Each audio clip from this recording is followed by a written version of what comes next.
Now, we all know that The Dial of Destiny, of course, also known as INDY 5, is the worst failure in Lucasfilm's history, all because of Kathleen Kennedy really over-requesting specific funding by Disney for Indiana Jones 5, a lot of scenes that went to waste, as well as exactly what they did with really focusing on Helena Jones, as I like to call her, but Helena Shaw was really at the forefront, which really kind of tarnished the story, and let alone there's a lot of flaws in the plot of Indiana Jones 5. This is Mike Zero. Subscribe if you're new and like this video to see future updates.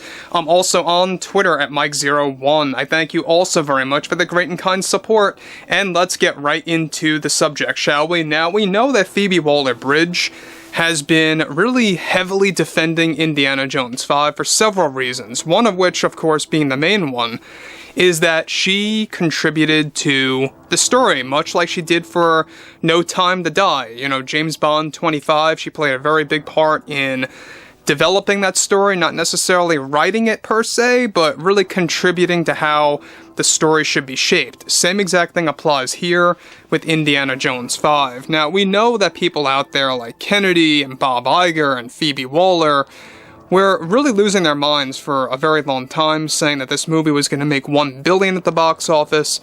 Then they were backtracking and lowering those projections week by week. It just looked ridiculous.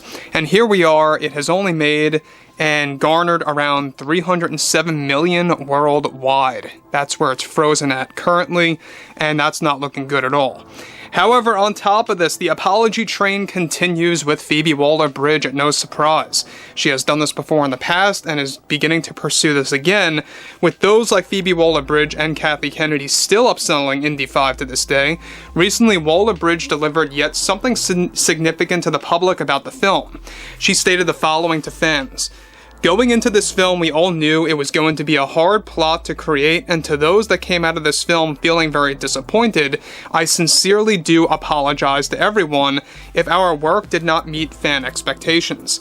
Myself and James Mangold really put all our efforts into making this the best indie film yet, and though we didn't meet our box office projections and goals, we still stand by our opinion that this is a better send-off than The Last Crusade on how the entire story wraps together. I don't think, though, we can blame ourselves as creators for playing a role in these different expectations. However, since I think we could have done a far better job promoting this film accurately to what the film is really all about and who it truly is focused on, we knew going into this thing that Helena had to be the main character and the focus instead of Indy, since he's up there in age. It's just what needed to be done, so perhaps we should have made that a bit more clear to our audience and to our customers when promoting this movie." Now guys, let me stop here quick. Now, the most embarrassing thing, by the way, about Indiana Jones 5 was the marketing.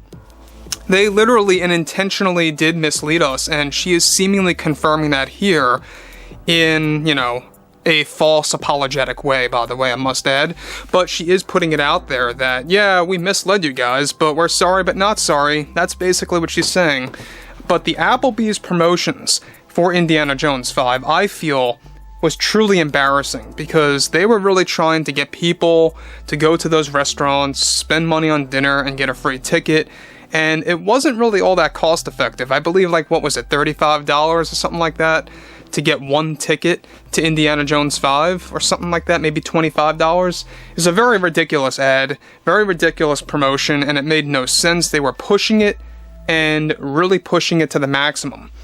Now, everything ranging between Phoebe Waller and Kathleen Kennedy really trying to defend this movie is also just going to show you that they really have no remorse of how this film really just failed at the box office and it did not meet fan expectations. I don't believe that she's being truly apologetic to the audience or to the people that went ahead and bought a ticket and saw this thing.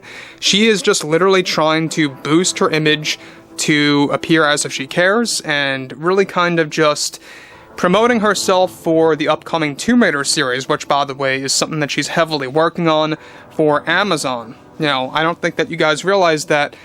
I don't know if you guys knew this, but she is creating it. She's not necessarily starring in it just yet, but she's creating the whole show. Writing, directing, producing it, all for Amazon. and I would not be too surprised if she stars herself as Lara Croft, let's be real. But on top of this is where things get even more complex related to Indiana Jones 5. Let's discuss. She goes on to elaborate. Regardless, we believe we've created a masterpiece, and I personally enjoy the film better than the original trilogy. It's just so beautifully shot and holds an emotional story of Indy heading into a redemption arc toward the end, and I loved how my character made that happen. It was never our intention to mislead our audience, however. Yes, it was, Phoebe. That was, of course, out of my control, and I think Lucasfilm should have done a better job representing what the film was really all about and who it was aimed at. We still are discussing sequels to this day, thankfully, on how we can expand Helena's story, perhaps, and whether that should be a TV show or a film is absolutely a mystery and up in the air right now for us, so I can't really give anybody an answer on that at all currently. All I know is that this film holds little to no flaws at all, and I am honored to have contributed to the actual story. Now, again, Phoebe confirming that she did confirm, of course, that she played a role in making this story the way that it was. We all know that she talked about this last week, that she was the one that came up with the idea for Helena to punch Indiana Jones out cold during the siege of Syracuse. That, of course, was something that was really not necessary. They could have just had a talk with each other, convinced him to go on that plane, and leave. That's all they had to do. But no, you had to have Helena knock him out cold with a cut-to-black screen, no less. I mean, they really made it very dramatic. And they really focused on her fist, by the way, in that shot. I don't know if you guys saw it, but they really do. They really want to show her power in that shot. So, Phoebe Waller, once again, hopping on that apology train in a very desperate attempt. I mean, this damage control hits rock bottom to me. I don't know about you guys, but it hits a whole new low, where she's saying that this film is a masterpiece and that it's better than the original trilogy and that it's a better send-off than The Last Crusade, is just ridiculous. To me, as far as I'm concerned, guys, I will be very honest with each and every one of you. There are only 3 Indiana Jones movies. I don't necessarily count the Kingdom of the Crystal Skull film, even though it's a bad movie in my opinion. It does not destroy the Indiana Jones character. It still remains intact of who Indy is, but the movie itself is just very poor. Indy 5, however, is poor, and it also destroys the character simultaneously. That's how I see things. I don't know about you, but that's how I see the comparison between 4 and 5. So for her to think that this is a better send-off than The Last Crusade is ludicrous. It makes absolutely no sense. And I think that she may very well be just saying this, just to say this, to upsell Indy 5 to get people into the theaters at last minute. They're probably desperately trying to at least get this thing up to 400 million worldwide. It's not going to make it, let's be honest. But yeah, I mean, the fact that they're still discussing sequels means nothing. Anything that's in development, guys, means absolutely nothing at all. It could be that they're just brainwashing, of course, our, audience or people just saying this like, oh yeah, we're doing this, this, and that. Just keep on hanging in there, let's just keep stringing you along because we're gonna make this. But in reality, it's just all conversations.